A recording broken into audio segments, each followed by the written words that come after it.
গত শুক্রবার আরজি কর মেডিকেল কলেজের জরুরি বিভাগের 4 তলায় রক্তাক্ত অবস্থায় উদ্ধার হয় মহিলা চিকিৎসকের দেহ। ঘটনাকে কেন্দ্র করে শোরগোল পড়ে গিয়েছে রাজ্যে।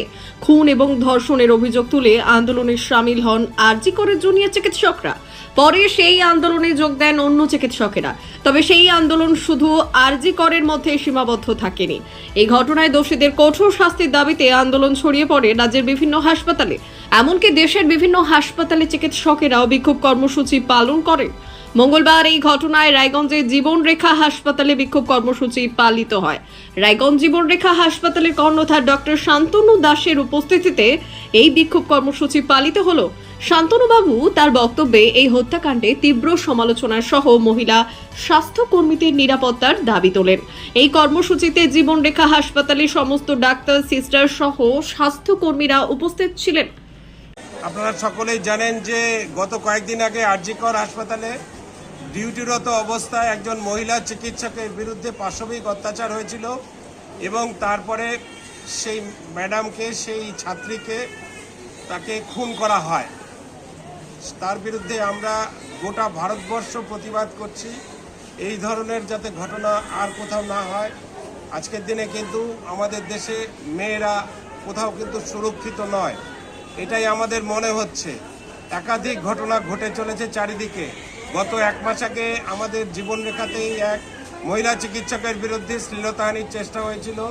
উনি যখন ডিউটিতে আসছিলেন সকাল 10টার সময়, সেই ঘটনাও কিন্তু আমরা তীব্র প্রতিবাদ করছি।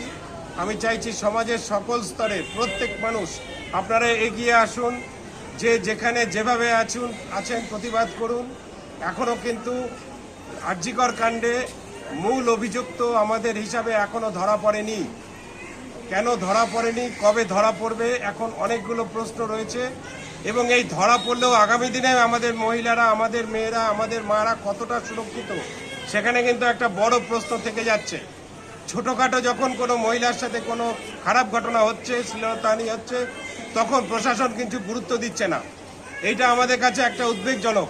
প্রশাসন যদি ছোটোখাটো অপরাধকে দমন করতে পারে তাহলে কিন্তু বড় কোনো অপরাধ হতে পারে না।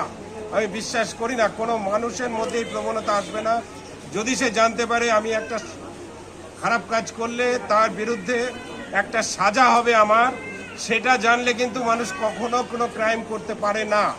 আজকে সাজা হচ্ছে না, প্রশাসন দুর্বল বলে আজকে আমাদের এই অবস্থা।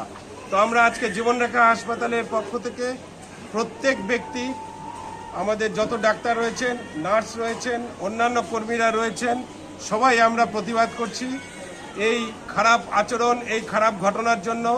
আমরা চাই সবাই পথে নামুন, সবাই একটা প্রতিবাদে আমাদের সাথে সামিল হন। সোমবার সকালে নিহত চিকিৎসকের বাড়িতে যান মুখ্যমন্ত্রী মমতা বন্দ্যোপাধ্যায়। কথা বলেন পরিবারের সঙ্গে ছিলেন পুলিশ কমিশনার বিনীত গোয়েলও। পরিবারের সঙ্গে দেখা করে বেরিয়ে মুখ্যমন্ত্রী জানিয়ে দেন পুলিশি তদন্তের সময়সীমার কথা। জানিয়ে দেন রবিবারের মধ্যে তদন্তের কিনারা না হলে এই ঘটনার তদন্তভার সিবিআইকে দিয়ে দেওয়া হবে।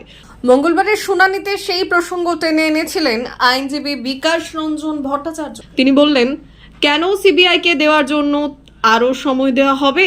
অবিলম্বে সিবিআই তদন্তের নির্দেশ দেওয়ার আর্জিও জানানো হয়েছিল মামলাকারীদের পক্ষ থেকে। সেই আবেদন মেনেই সিবিআই তদন্তের নির্দেশ দিলেন প্রধান বিচারপতি। ব্যুরো রিপোর্ট, উত্তরের প্রহরী।